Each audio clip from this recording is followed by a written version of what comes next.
So we're here to discuss the challenges and opportunities with UHD production. We'll also touch on HDR and some of the other aspects of the future of sports production and sports distribution. So with that said, I want to have everybody kind of do a brief introduction, and maybe from your perspective, what does UHD and HDR mean to you and your organization? So Mark, would you like to start?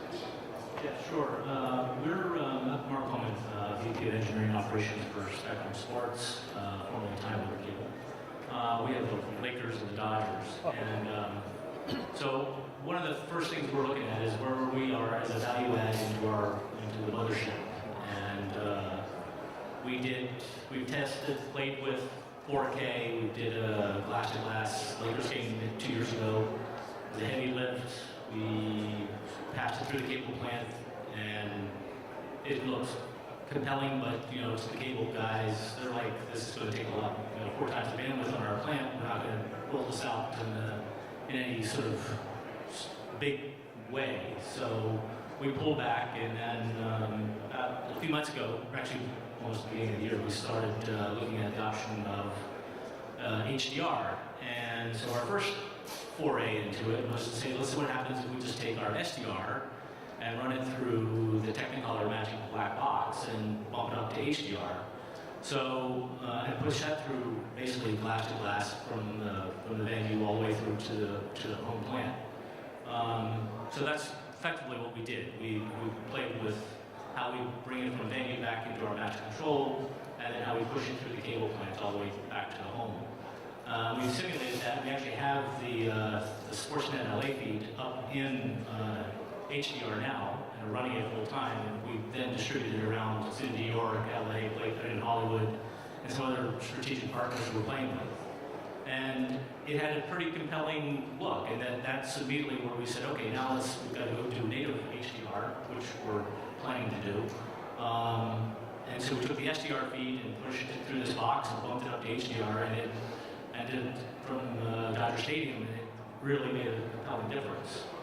Of course, there's some trade-offs. You're running a lot of legacy content through it. You're running, guys in video are used to running the clip, the white's way up in the clip, and it rips the detail out, things of that nature. So it's been a bit of a play for us to see what it looks like and passing different, flavors of HDR through this.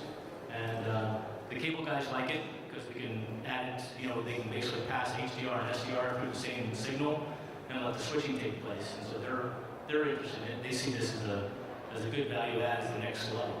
Now, of course, then there's all this consumer confusion. So you look at the side of the box of the TV at Best Buy or Costco, what the hell, what's on the side of it?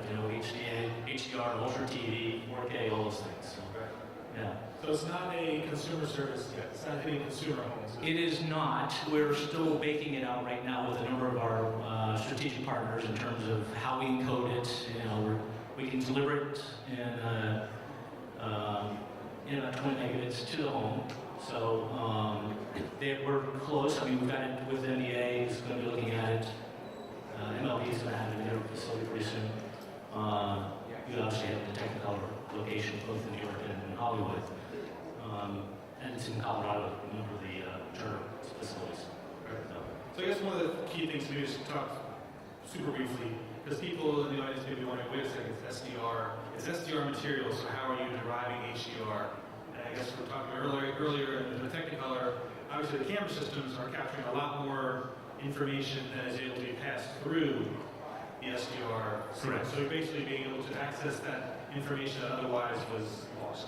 Yes, they've created a secret sauce in this box, and one of the things we were interested in, because if you look at today, when you go to Technicolor's facilities, their colorists are sitting there doing episodic movies, and frame by frame they can sort of, they can get HDR into it and make it look beautiful for the Amazons and Netflixes, but how are you going to do live sports? And our concern was if you're outside doing baseball, and you're going to go from dusk to dark, and how does it track? So we actually were, as we played with their color imaging system and had their colorists work with us, we built some profiles. We actually got to a point where we could get to one profile and didn't have to change it. So it kind of just runs through in the background. And when you sit there and look at SDR next to the HDR, the whites look really white and the green looks really green on that baseball. So it's pretty impressive. Now, are the camera shaders going crazy, or are they sort of? They don't even know what's happening. We didn't even talk to them. We just let them do their job at this point. I think in our next test, when we go glass to glass for a Lakers game, the concept is we're going to basically be able to derive both an HDR and SDR signal out of the camera. That way we can hopefully work with the shader to hopefully have him not drive the white so hard so we don't lose the detail. That's where we're hoping to go. So. Right, sure. So Phil, from your perspective, obviously you guys one of the first ones with a truck. You found the first dedicated 4K truck. So about a year ago at this time is when we decided to build it from the ground up. We're actually at this point a year ago, in the midst of building from the ground up a 4K truck. And we started out with the Masters in 4K, CBS, and shown on DirecTV in last April. And that was extremely successful, it looked fantastic, and we've gone on from there to do a whole bunch more 4K golf, Notre Dame football, and all kinds of, and some various baseball experimental in HDR with DirecTV. We've had a pretty broad experience of 4K in everything from concerts to most of the major league sports. And on Tuesday, we'll be doing our first NBA game where we're going to be doing both HD and 4K out of the same truck. And we've promised our HD customer that they won't lose any functionality. In other words, everything that they did in an HD game, they'll be able to do in the 4K truck, except they will also attempt to do it in 4K. And we're a little nervous about it because it's a pretty big, it's got 24 sources and a certain amount of up conversion that we're going to be doing, but most of it will be in 4K. But to me, the biggest challenge of 4K is that you have to maintain the quality. The difference between HD and SD back 15 years ago was so clear, so obvious. The different aspect ratio, the apparent difference in quality was, very noticeable. When you go from HD to 4K, before we get to HDR, the difference is significant in the number of pixels, but less significant to the eye. And so you have to. So we're talking about a modest, noticeable difference in quality. Well, if you don't maintain that quality in the 4K production, then you've completely wasted your time. You may as well not have started at the beginning. And 4K quality is very hard to maintain for a number of reasons. One of them is that if you want to use a big lens, then you have to use a 2/3 inch imager, like a Sony 4300, and that imager has much smaller pixels in order to fit into 2/3 than an HD. Half the 4 times the number of pixels, but half the size. Or when you go to a half-size pixel, you introduce all kinds of issues, which if you don't handle them right, it's not going to look any better than 1080p. For example, if you shoot in 4K at f8, and this is a modestly closed aperture, or f11, your picture quality is equivalent to 1080i. So the ideal f-stop for 4K is f4. Well, there are not too many video shaders who like to shade at f4 if they've got enough light to go to f8 because of depth of field, which is another problem. Depth of field, so in order to get maximum picture quality, you gotta be down at a pretty open aperture, which reduces depth of field. And on top of that, the smaller pixels have less depth of field to begin with. And so that's why if you watch stuff produced with a 4300 in 4K at the ideal aperture of f4, you're going to see a lot of focus issues. Not nearly as many focus issues you had when we had when we were shooting with a PL lens and a 1-inch imager or larger. So these are the kinds of things. So the hardest thing about 4K is keeping the quality, and it's also the most important thing. And so as a truck operator,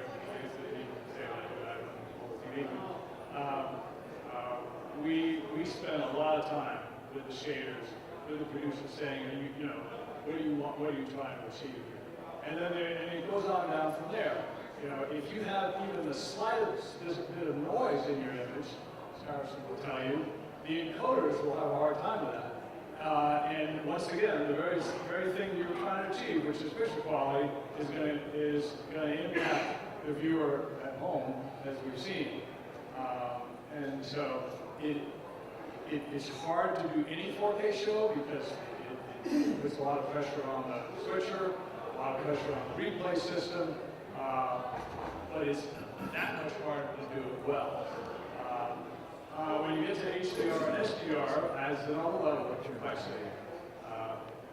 And for the shader, it's extremely, you know, how do you shade? You know, well, do you shade for the HDR picture, which maybe only a tiny number of people are going to see, right? If any, at this point. Or do you shade for the regular 4K, SDR 4K, which should work pretty well for the HD 4K. And then what does the shader see? There are very few monitors that show HDR today. And you know, they started around $30,000. And so what are you going to have? If you have the normal 3 monitors in front of the shader, there you go, you're at $90,000, you don't even have a camera yet. So these are pretty big issues. I think that one of the exciting things about HDR that we're starting to see is the possibility of shooting in HDR and delivering in SDR so it's the opposite of what Mark was talking about, and delivering an SDR that contains much of the dynamic range of the HDR, and that's a different kind of secret sauce. And and now we're delivering to the vast majority of people, both HD and 4K, an SDR image that contains, obviously not all, but many of the HDR qualities. Because remember, everybody who's bought a 4K set prior to this past year bought a 4K set that doesn't have HDR. And if you put HDR in there, if you feed HDR, even if it's HLG, which is the most compatible, there can be some issues. And the other problem with HDR is when you're shooting in the shade or when you're shooting in the sun, huge difference in performance and how you handle it. So we were playing around with all these things. At the same time, we're obviously extremely bullish about 4K. I don't know that anybody's invested personally as much in 4K as we have. I've kind of gone on the limb. And it's been a very, very slow return on investment because we all know there just hasn't been that much in 4K. But we still think that it's a significant improvement, especially when you add HDR. And eventually everybody's going to want it. It's pretty hard to buy a TV today at Best Buy that's bigger than 60 inch that isn't 4K. So it's slowly going to happen. And really in the last month, we're starting to see a little push towards 4K. So you want to shoot side by side. You want to shoot an SDR show to up convert to HDR. You want to shoot an HDR show to down convert to SDR. That's what. No. Right. I would like to shoot an all HDR show and derive really, really good SDR. I think what Mark's doing, I didn't even know you were doing that. I think that's really cool, but it's, as you said, it's an interim step. Right. So let's get Harrison to, because obviously we can talk about the distribution side too, but to Mike, because Mike, obviously, north of the border, your hand did go up when Phil mentioned his investment. So I know that you guys have made one too, and I guess you guys have a really solid customer at this point. So maybe for those unfamiliar with what you guys are doing in Canada, give us a sense of Dome Productions. Yes, Mike. So my name is Mike Johnson, the Director of Engineering with Dome Productions, another truck company. We're based out of Toronto, and it was a little less than a year ago, actually, we were on a similar panel, and it was at that time we were able to share with the whole group that Rogers, which is a 50% owner in our company, Bell being the other owner in Dome Productions, so we're shared between the two competing sports channels in Canada. And the Rogers Group were very bullish on advancing technology and offerings, and so they chose, it was Guy Lawrence was the head of Rogers, and he said we want to produce all Jay's home dates in 4K, And his part of his plan was that it would be bundled in a package. It was an internet offering. It was a new presentation of services that they were going to roll out called Ignite. And so in his purview, he had 50% of the production company. He actually owns the Jays, he owns the stadium that they play in, he owns the broadcaster, and he owns the cable company. So he had all of that under his immediate purview that he could actually send that kind of directive, and we were all engaged to arrive at that. So it wasn't the start of Jays baseball. The start date actually turned out to be much earlier. It was January 23rd, which was a surprise to us. That was a 4-month turnaround from basically single camera 4K to now a multi-camera solution. And since then we've done over 200 events in 4K in Canada with the delivery to home on both of our partner sites, so the Bell offering as well. So both of the telco companies and BDU companies in Canada have really taken on 4K in a big way, and we're producing a lot of games on a regular basis for them. Our criteria was the same as what Phil would describe. It can't affect what we do in HD. You need to accomplish the same in 4K. We're not giving up on the feature set. And really what that turned into was we couldn't be true to 4K everywhere because a lot of specialty cameras just don't exist in 4K. So some of the contribution was upconvert, but we were able to, working around some of those technology limitations, as Phil described, we were able to create a presentation in 4K. But that was our launch into it, and our experiences to date so far have been very good. So you're not converting 1080i or 720p or 1080p, or what's the... It's a bit of a mix of 1080i and 1080p is our contribution. Graphics stayed in 1080p so that we could convert that. You're looking for scaling resources in lots of different places, and probably one of the challenge areas was the production switcher. The Grass Valley K-frame is our product of choice. It's the platform that we work on, and they had a solution for 4K production, but what it's evolved in based on the current available technology software that they have is effectively we end up taking a single K-frame and the panel, but we divide it into 2 separate switchers. And it's a lot of stunt work for the TV. It takes significant programming to get the show format. Once you have that format, it can run routinely, and we've had good experience since going through a lot of that. But that was one of the big challenge points, and it offers the ability to take care of some of that up conversion internally, or the scaling internally, which helped us to basically deal with the 4K is very imposing on the number of inputs. You take a 200 input switcher and it becomes a 50 input switcher, so your resources are diminished very quickly in 4K. Kevin, from your perspective, obviously maybe share the news, because I know that you're increasing your presence here in the US, so maybe...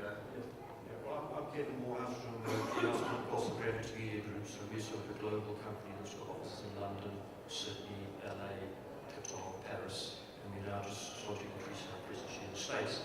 So we're at the moment manufacturing our first 4K truck for the States, which is being sited in the UK at the moment.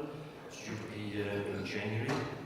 So that's our second 4K truck we built. We built one already for Australia. To be honest, we haven't had much take up in Australia with it. I think we've done 2 shows, music shows, and that's it. The rest has been done in 1080i. We're currently building our first big fly pack as well. But then also in the UK, there's been a big take-up of 4K with Sky and BT doing a lot of football and rugby in 4K. And as a rental house in the UK, we've had to gear up with the cameras and lenses to help cater for that market. So we haven't really jumped into a massive way yet. But then we also, part of what we do as a business is massive global projects. So for instance, we do US Open, Aussie Open, Formula 1, and Tennis Australia, for instance, which will be going in now in January, have really started talking to me about doing Australian Open, possibly in 2018 in 4K. Okay, that sounds really easy, but we've got 120 cameras there. Okay, and ESPN, for instance, take 90 camera splits. So if you multiply that by 4 to get these signals around the TV compound, it becomes a massive problem for us. I mean, but for us, that's the biggest thing is, at the moment, working in quad 3G for the big scale jobs is just not practical. You know, it's impossible to deal with. Even our AT&T we do around the world with 30 odd cameras, trying to distribute that to various unilaterals is a nightmare. And I think the same thing, I would say the same thing actually with UEFA. We do a lot of work with them to try to do a Champions League final in 4K and distribute 40 camera splits to 20 different unilaterals is at the moment it's just not a workable solution. And I think until we can get to like 12G or some sort of an IP solution that's end-to-end for bigger scale stuff, I think it's a problem for us. I mean, we haven't got a lot of experience like these guys are doing day-to-day OBs at the moment. It's our first steps into this. Any trucks we build now will be 4K ready or capable because we see that is coming, the future's coming. Well, real quick, I mean, for the truck guys, the 12 gigabit per second. Let's talk about just. I know I didn't come any questions, so I apologize. But EBS at IBC showed 12 gig support. I know Phil, you've been key to driving this, and the guys at Gearhouse spoke at our IBC session. So I've heard mixed things on 12 gig. I've heard some people say, well, the runs are too short, you can't really practically deploy this. So where do you see, why is 12 gig important? I mean, obviously it's important because it solves the whole quad challenge, but how practical is 12 gig as a long-term viable solution? Because I hear people saying that it's not as viable as some people. Yeah, sure. Well, I'm a fan of 12 gig because in the most simple sense, it takes 4 cables down to one, and that's an easy no-brainer. It also tremendously advantageous for the router side because a router that was maxing out these routers, even in HD, and then what you need, it takes 4 inputs to a router to handle one 4K source. That's not very efficient. And so now that 4K, 12 gig routers are available, and 12 gig inputs and outputs to the gear in the truck, now we can have a whole 12 gig layer or level of routing, as well as HD level of routing for the multi-viewers and non-4K stuff. And so we can get all around the truck with one wire using more powerful but smaller router. So if the router is 12 gig internally, then it's down the number of inputs and outputs 5%. With replay taking 12 gig, the cameras are soon going to have 12 gig outputs. I believe the switchers are going to have 12 gig inputs. So it's just an all-around infrastructure that works. We currently use some 12 gig. We convert 4-wire 12 gig, and we can go end-to-end in the truck, absolutely no problem. We use 12 gig monitors right now. Beautiful thing. You take one cable and it's got 4K on. You stick it into the monitor just like the old times, and boom, you have a picture. So I mean, a lot of people would like us to skip the 12 gig and go straight to IP once IP has 25 gig switches. And that might work, but 12 gig is very reasonable in cost, very simple. You can actually, as I said, put it into a monitor and see something. It's kind of a no-brainer for anything but the very largest shows, which may need to be IP, but we can get a tremendous amount of infrastructure out of a 12 gig router and 12 gig. And we've had so far no trouble with 12 gig cable. Kevin, Mike, any other thoughts? Yeah, just on the toe, but we're also a big proponent of the 12G format, and for a lot of the same reasons that Phil would just describe, it certainly is a lot easier to deal with a single cable as opposed to 4. And we're fortunate in that our facilities are basically crammed into a small 53-foot trailer, which is relatively small compared to maybe what broadcasters might have to do and how long they would have to deliver that. But I think that IP will be that solution in the long run once we get the right granularity lined up. But just in terms of our world and what we do, and even for Kevin and some of the international events, handing off a 12G signal is going to be a lot more straightforward than trying to say, hey, can you link into my network to get a hold of speeds from us, and not having to create maybe something in the way of a bridge type of service that so that you can share signals and stuff. And I never imagined that this would happen, but when we did get to our first game on the Blue Jays home opener, I never imagined that we'd be deciding on a 4K truck, but it happened. And so in the end, we didn't share any signals. It was enough to just sort of focus on our own feeds, but And I see that as an important tool to be able to share. So Harrison, you've been very patient, so I appreciate it. But obviously, I think, when I was look at the role of, I was going to say DirecTV, but let's say DirecTV / AT&T. I don't think the HD transition would have happened as quickly if it wasn't for what DirecTV did as far as just the commitment and the channel, the suite of the 50 channels or what really kind of drove the cable guys to get on board. So from the AT&T perspective, walk us through what you guys see as the opportunities with UHD and what you're feeling in the marketplace as far as content coming into you, or where the push points are and the resistance, and sure. So my name is Harrison Hayes. I'm a senior systems engineer at DirecTV and AT&T, and I guess we see UHD as the next step in Premier TV experience. And to that point, we've launched 3 channels back in April. We launched our VOD service in November of 2014. And we've been working with Phil and others in the industry trying to get the best experience to customers. So we do think that UHD is a difference maker, and we want to deliver the best experience of UHD, but we think that HDR is going to be really the thing that puts it over the top. And once people see 4K with HDR, that's going to be something that I think pushes this to more consumer demand. We think that's really the compelling experience.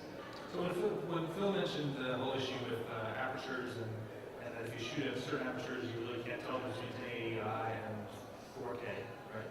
As you kind of said, am I reading that right? But I mean, do you find is that one of the problems of maybe the wow factor? That if people aren't shooting it properly to give it that wow factor, so when they roll into showrooms, they kind of say, well, it's okay, but...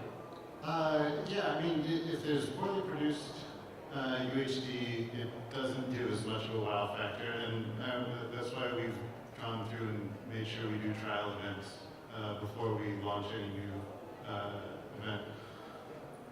But if you've got 60 to 70% of your cameras are 4K and the rest are 1080p, we see a big difference. Now, I've been in the truck with you, Phil, when we were looking at the camera noise, and we definitely see issues, but I think the people who are looking at this, like Phil and I, will point out all sorts of things because we want it to be the best. But when you step back further away than 6 inches from the TV, and you look at it, we've gotten a lot of compliments. People look at, like we just did UFC 205 over the weekend, and it looks spectacular. And people see a clear difference between HD and UHD, and I think it's just going to continue to get better. We're starting off at a place that I think is really good. You add in HDR, and you add in efficiencies in all of the workflows, getting 12G so that we can have a larger production. Efficiencies in the compression, efficiencies in the delivery, and it's going to make it so. I think we're not far away from UHD looking as different from HD as HD did from SDR. What do you have a sense on the end of 2017 or middle of 2018? I mean, I don't think it's spot. I was told I wasn't supposed to say any of that. So, what I find interesting, I talked with, and I know all the videos outside, so a lot of people talk about the HD transition. I know that, for example, certain ex-executives at Fox always said that the HD was sort of put upon the industry, and that it wasn't something that people wanted to do. I've heard other people, I remember back in 2003, people said, hey, this is just the cost of doing business and staying in business. And when I look at the competitive landscape now, you have a lot of people at the networks who are still resisting the UHD service for a number of reasons. The ATSC 3.0 thing has been sorted out. But when I talked to All Mobile Video a couple weeks back, and Eric Duke, he mentioned how their new 4K truck is getting a lot of business from Netflix and Amazon and Hulu as far as concert films and the Chelsea Handlers show, that they're going in on 4K. They come in, they say we want this for HD, but then a week later they say, hey, we want to do 4K. I mean, from the distributor standpoint, do you think that that is enough of a reason that's going to drive the broadcast industry to go into, and the cable industry, and to go into HD, because they will be not really left behind? They have competitors who are actually going to be doing this before they will? I hope so. I mean, change is hard, right? Like, as everyone on this panel knows, as you go into doing 4K, you run into all sorts of issues, and you find problems that you didn't know existed, and you find a lack of tools to diagnose those issues, and then you go and work with your partners, and you figure out what do we need to do to make this better. And I guess right now, there's a few of us out there that are blazing the trails, and I think we're getting closer to a point where there's enough people doing it that people are going to feel left out, and there's enough people doing it that we've kind of made things easier. So once you get to that point where, I guess it all comes down to return on investment in the end, but once you see that it's easy enough to do that you can jump in, and there's enough content out there that that you want to make sure that you aren't the only one that doesn't have it. We'll see more. Well, Mark, what's the take? Well, I think first off, there's a big jump between when we all lived through the conversion from SD to HD. I mean, that had to be a side-by-side service, and that was very difficult for all of us, and very difficult for all the programmers, the networks, the delivery mechanisms. I mean, because you had to create all this additional bandwidth. So it was, but there was a quantum jump in terms of quality. Everybody saw that and leaped at it. I think when you're talking now about the Netflixes and the Amazons, they're in an arms race right now. You can't see how many billions of dollars they can spend amongst themselves, but they're creating content that they just throw over the top, and it's easy. But for programmers, you're trying to create a continuum. You're doing a 24/7 network. You're not going to drop in a 3-hour, 4-hour event and then drop back out. So it's, how do you build the next? What's the next wave looking like? But you guys are also in a heading towards a post-channel universe, right? I would say that the beauty now is that, for example, in the UK, Sky has gone, and they don't have dedicated channels necessarily. They have a lot of stuff where you kind of hit a button and you Right. watch these 4K version. Yeah, we kind of do that in a way with, language versions and stuff like that now in terms of pop-up channels and whatnot. But if you're going to create a regional sports network, you got to keep it going, just like you did in HD. Now you still got to create a revenue stream while we tinker around in the background with, HDR and 4K. So are you envisioning for, let's say you guys spin it out on the sports side, that you have a 1080i or 1080p SDR, and then every once in a while you kind of step it up and go full grandeur with the UHD HDR? I think the way I'm envisioning it right now, first off, we got to make the jump to 1080p. We live in 1080i world right now. We've got to get, I think 1080p is going to be the next natural progression to make it look the quality transition to whether it's better SDR or HDR at that point. And then I think at that point, if we can get the technology working as going down the single pipe, and then at that point, it's as a consumer device, it's detecting whether it's SDR or HDR, and it just flips it in the TVs, and hopefully that will done for us upstream. So you mentioned 1080p. I know obviously Phil and Mike, you remember the days when you did a 3 gig, everyone 3 gig because, hey, we want 1080p. That was, 5-6 years ago? How quickly, if the industry's, what does have to happen for the industry to say, hey, we are going 1080p? Does ESPN sit there and say, we're going to go 1080p service? CBS says we're going 1080p. Does that worry you as far as the slowing down the roll to UHD? I'm not a huge advocate of 1080p. We can do it tomorrow on a number of our trucks. There are even with 1080p, there are issues like in replay. You can't do it proper. Even the latest PBS can't do what's called mix on one, which is where you do an effect inside the EBS as a hollow way. Can't do that in 1080p. So, you know, we got some of the same problems with 4K, with 1080p we have with 4K.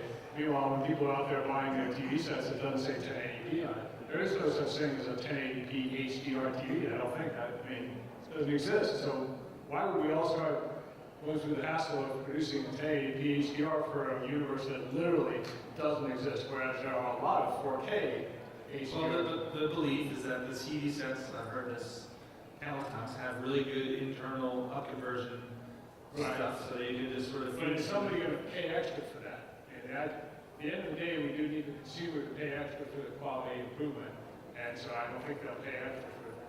But that's not my job. My job, and all those in production, is to advance whatever format it is. If it's 1080p that people want, HDR, that's totally cool, easier and cheaper for us.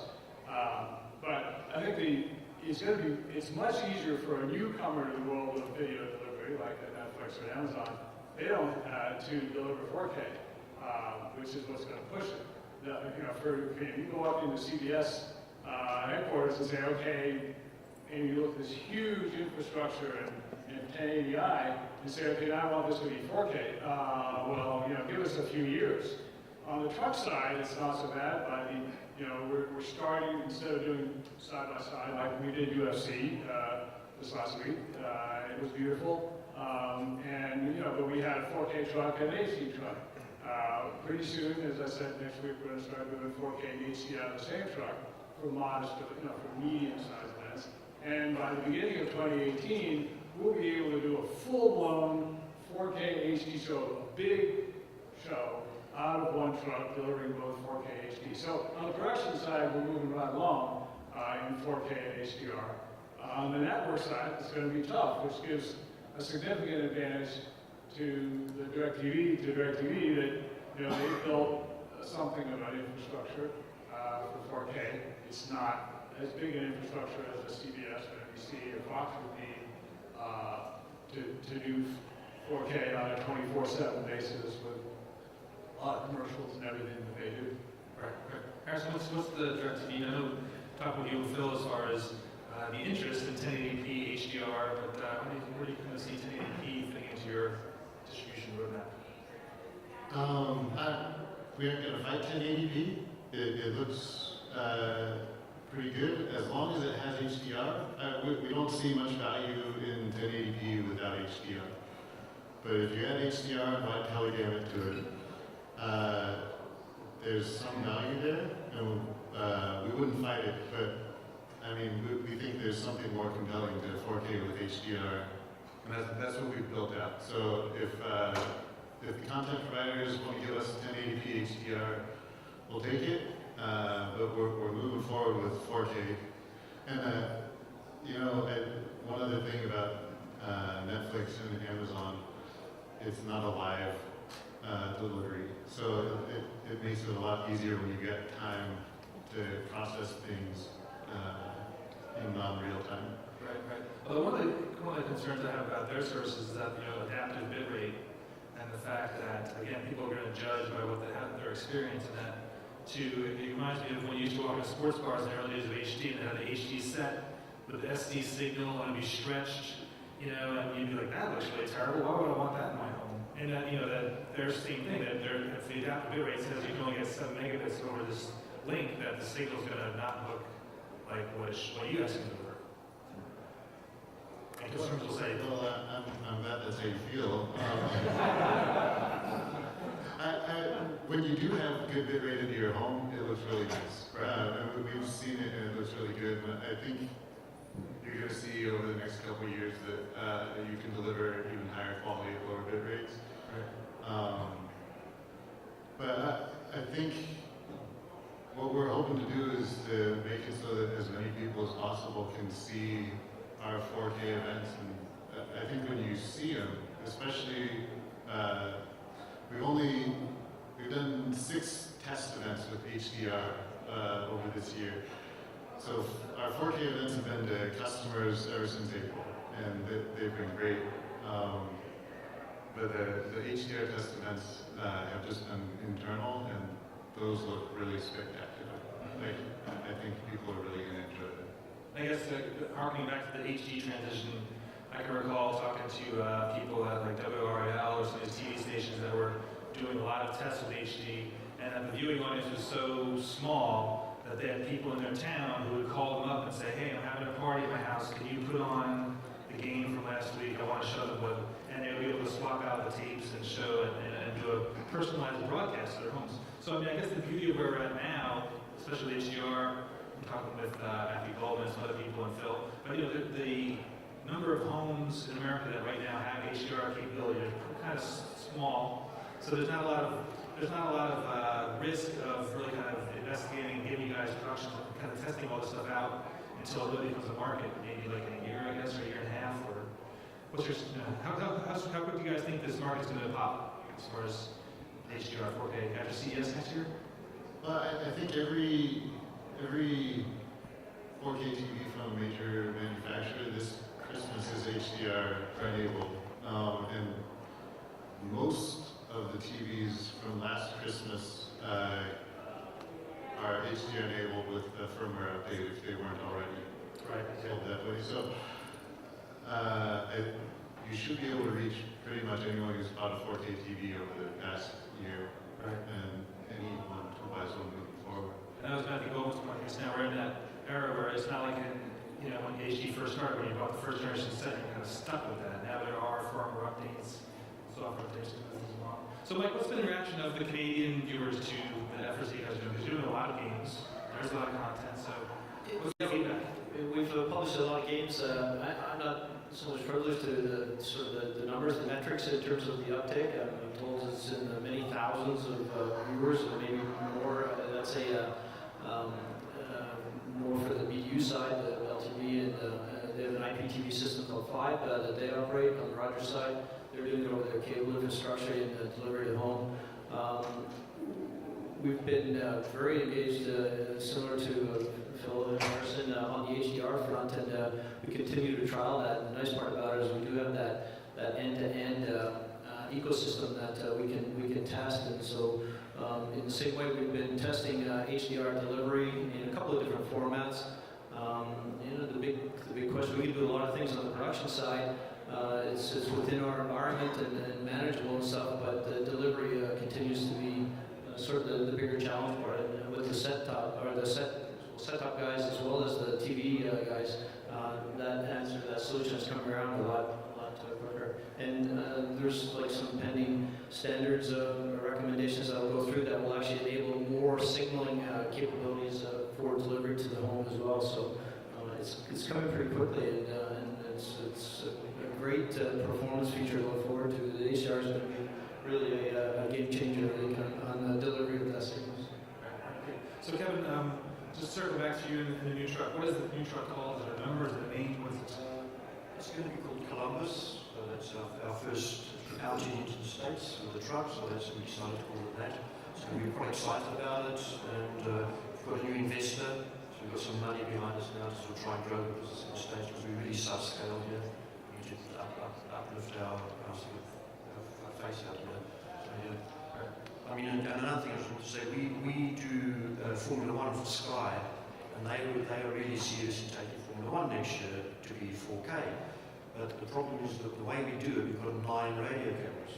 Okay, and at the moment, we've done some tests, and the 1/100-second latency is just a non-starter, because a lot of it's just presenters throwing to each other in the pit lane and all that.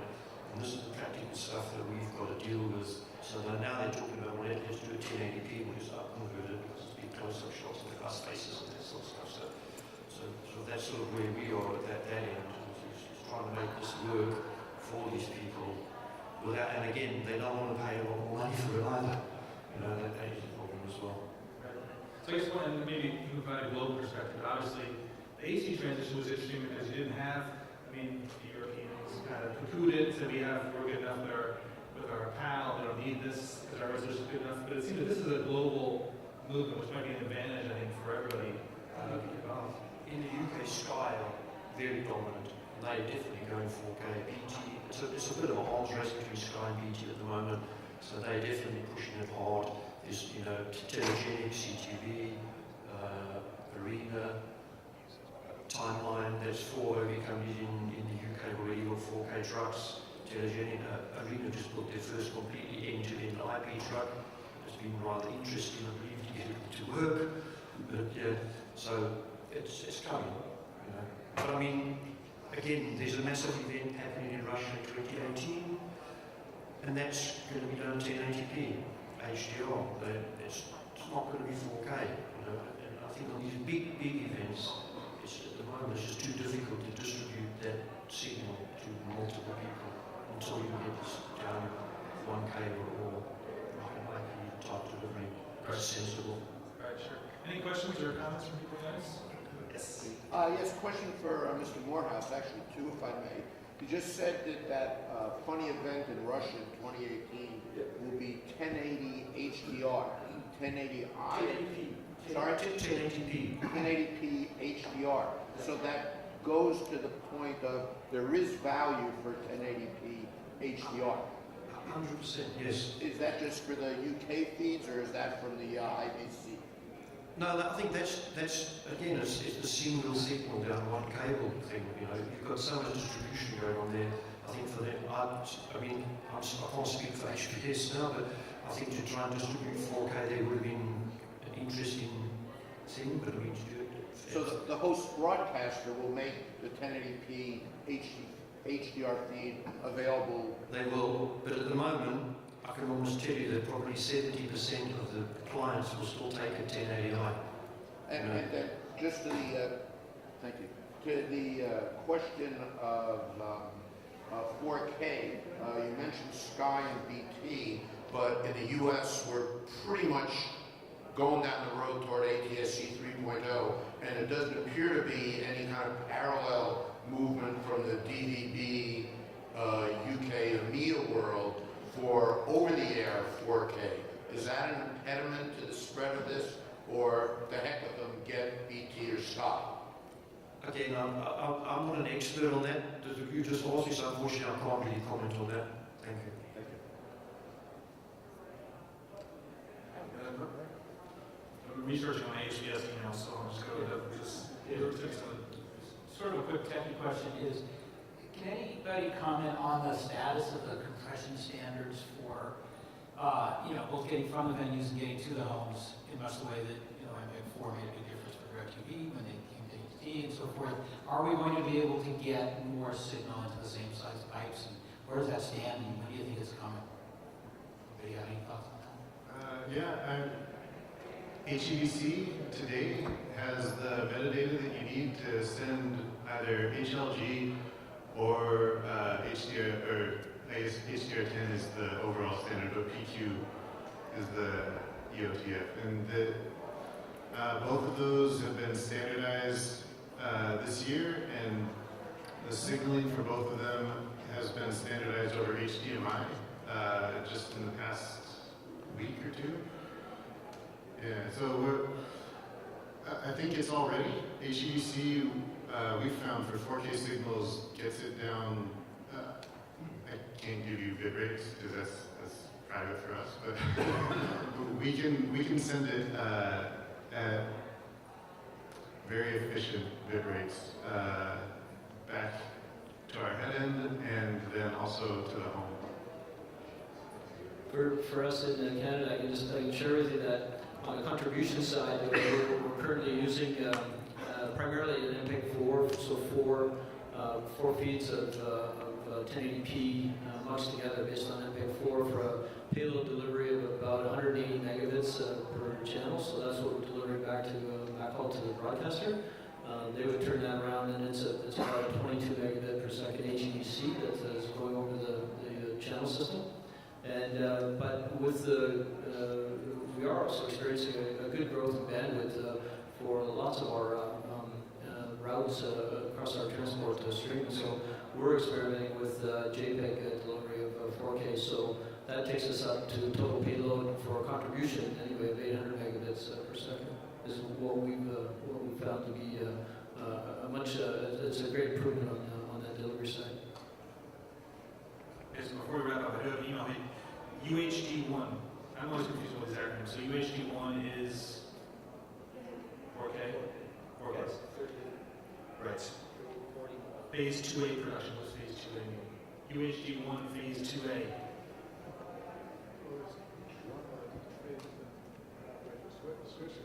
I'm not sure that's what you mean. Yeah. So it may be, I think it's still on the table that they would do some 4K upconvert. I think they want to upconvert 1080 to 4K. Yeah, there's going to be some 4K at the semis and the finals and stuff like that, but not the general coverage. It's the same for UEFA. They stick into 1080i at the moment and probably 1080p with HDR. Thanks, gentlemen. One last question. Yes, so talking about sports production for UHD, do you see any value in next generation audio to improve the UHD offering in the future?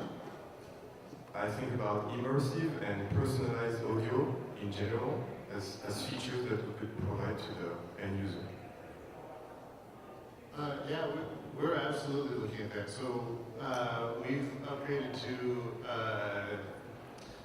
Dolby Digital Plus with Atmos. So we've got support for that, and we're investigating things like AC4 and personalized audio as well.